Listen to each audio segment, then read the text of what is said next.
Before I round up this introductory model, I'd like to share with you why I tell my stories unashamedly. Now listen, teachers do not know more than the people they teach. It's just that they share what they know.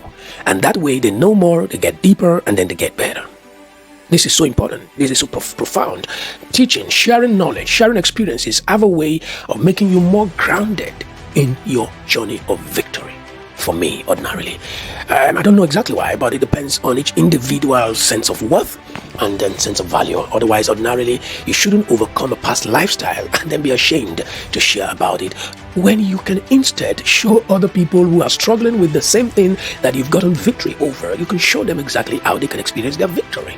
That's what going ahead of people actually, that's the purpose it serves.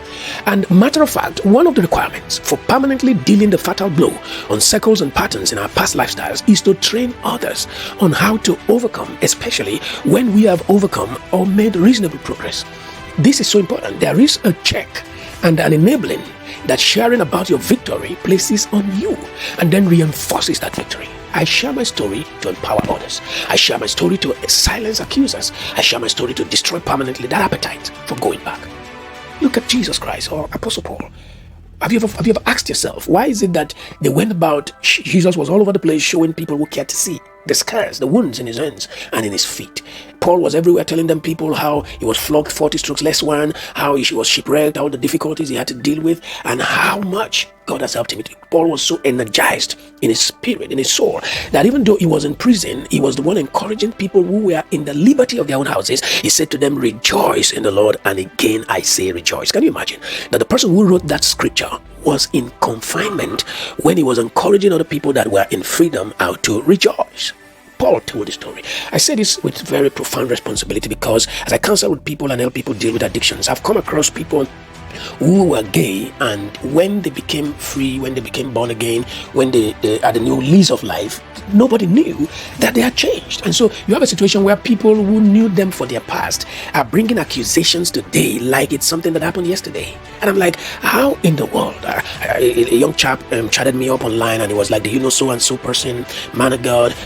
What do you know about him? My mama says not to have nothing to do with him. And I'm like, what did your mama say is the reason why you should have nothing to do with him?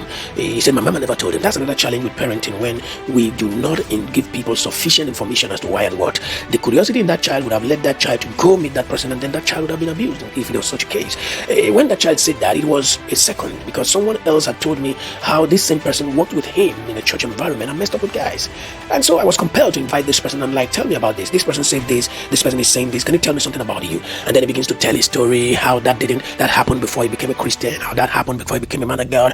And I'm like, okay, so what was your journey? How did you navigate to where you are? How did you manage your past? How did you deal with this? How did you deal with that? It was obvious that he has not allowed himself to go through the processes needed to come to total victory. So now he's been haunted by his past, whether what he was saying was the truth or whether what they were saying was the truth. The important thing is that when you have overcome certain lifestyles, I think that being able to tell your story in your own language so that people should know at what point they begin to judge you, it's going to be profound. It empowers you to become a light for other people.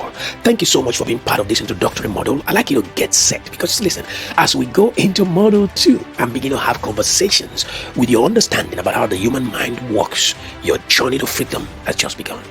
Stay with me and let's go into model number 2. Thank you so much.